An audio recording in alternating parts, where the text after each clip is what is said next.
Imagina vivir en una época donde la fe cristiana, aún en sus primeras décadas de expansión, enfrenta amenazas tanto externas como internas. No solo los emperadores romanos intentaban aplastar esta nueva religión, sino que dentro de la propia iglesia surgían enseñanzas que podían corromper la pureza del evangelio. Una de estas amenazas fue el gnosticismo.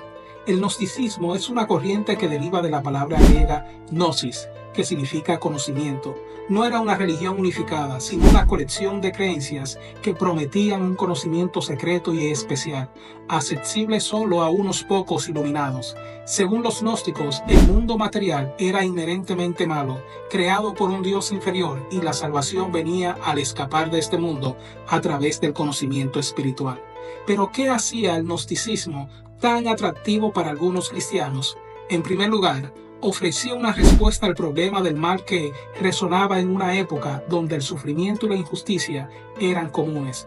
La idea de que el mundo material y todo lo que en él sucede es producto de un ser inferior y corrupto. Ofrecía esta explicación a las tragedias de la vida, pero además, al despreciar el cuerpo y la materia, los gnósticos podían justificarse ante la persecución romana, aceptando las demandas del gobierno sin comprometer su espiritualidad, ya que para ellos el verdadero yo estaba más allá de este mundo físico. Sin embargo, estas enseñanzas representaban una grave amenaza para la integridad de la fe cristiana. Al negar la bondad de la creación de Dios y la encarnación de Cristo, el gnosticismo minaba las bases del Evangelio. Si el cuerpo y el mundo material eran malos, entonces, ¿qué sentido tenía que Dios se hiciera carne en Jesucristo? ¿Cómo podía la muerte de Cristo en la cruz redimirnos si su humanidad era solo una ilusión?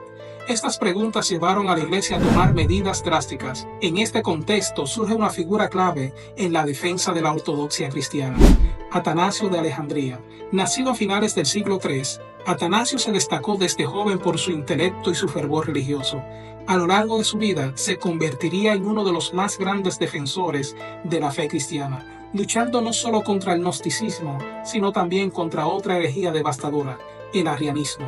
Atanasio no era solo un teólogo, era un pastor y un líder. Como obispo de Alejandría, su vida estuvo marcada por exilios y constantes luchas contra las enseñanzas heréticas que amenazaban con dividir la iglesia. Su obra más famosa, Contra los paganos y la encarnación del Verbo, no solo refuta el gnosticismo, sino que también ofrece una defensa contundente de la encarnación de Cristo.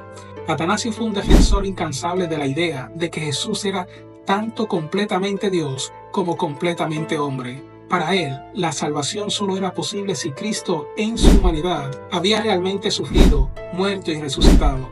Cualquier enseñanza que negase esta verdad central, como lo hacía el gnosticismo, era una amenaza directa al Evangelio y debía ser combatida con todas las fuerzas de la Iglesia. Pero antes de continuar, tenemos que preguntarnos qué es la ortodoxia.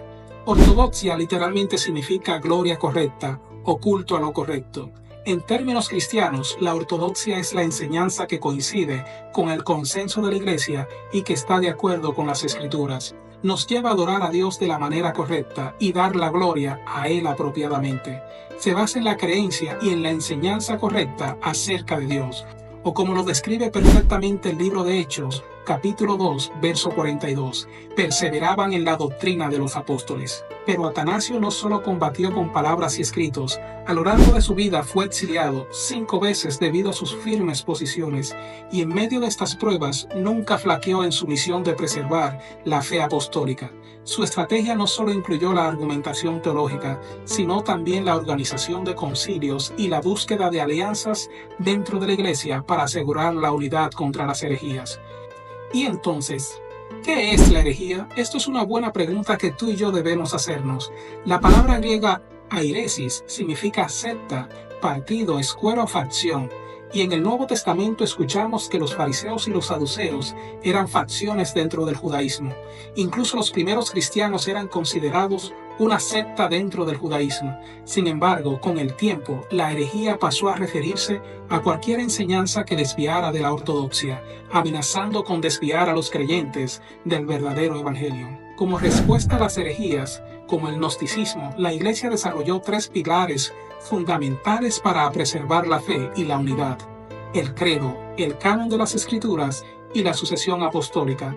El credo de Nicea, resultado del concilio de Nicea en el año 325, fue una declaración clara y universal de la fe cristiana, que rechazaba cualquier desviación de la enseñanza apostólica, incluyendo las ideas gnósticas. El canon de las Escrituras fue otra respuesta importante. La Iglesia reconoció la necesidad de definir qué escritos eran verdaderamente inspirados y autoritativos. Esto excluía los evangelios gnósticos y otros textos que promovían ideas contrarias al evangelio que los apóstoles habían predicado. La sucesión apostólica garantizaba que los líderes de la Iglesia, los obispos, fueran auténticos herederos de la fe apostólica. Esto aseguraba que la enseñanza de la Iglesia permaneciera fiel a lo que los apóstoles habían recibido de Cristo y transmitido a las primeras comunidades cristianas. Hoy, estos tres elementos, el credo, el canon y la sucesión apostólica, siguen siendo fundamentales para la Iglesia. En un mundo cada vez más diverso y pluralista, donde las ideas y creencias se multiplican, estos pilares nos mantienen anclados en la verdad del Evangelio con el poder del Espíritu Santo. Atanasio nos dejó un legado y valentía y fidelidad. Su defensa apasionada de la fe nos recuerda que la verdad del Evangelio es algo por lo que vale la pena luchar, incluso a costa de la propia vida. Sigamos su ejemplo, manteniéndonos firmes en la verdad, con una fe que no solo se defiende, sino que también en cada aspecto de nuestras vidas damos testimonios de que amamos a Dios con todo nuestro ser. Que este legado nos inspire a ser guardianes de la verdad de nuestro tiempo. Nos vemos en el próximo video, donde continuaremos investigando las ricas historias de nuestra fe. ¿Y tú, qué piensas? ¿Qué estarías dispuesto a hacer para no caer en un error? Déjanos tu opinión en los comentarios, pero también suscríbete y activa la campanita para ver más videos como este. Que Dios te bendiga.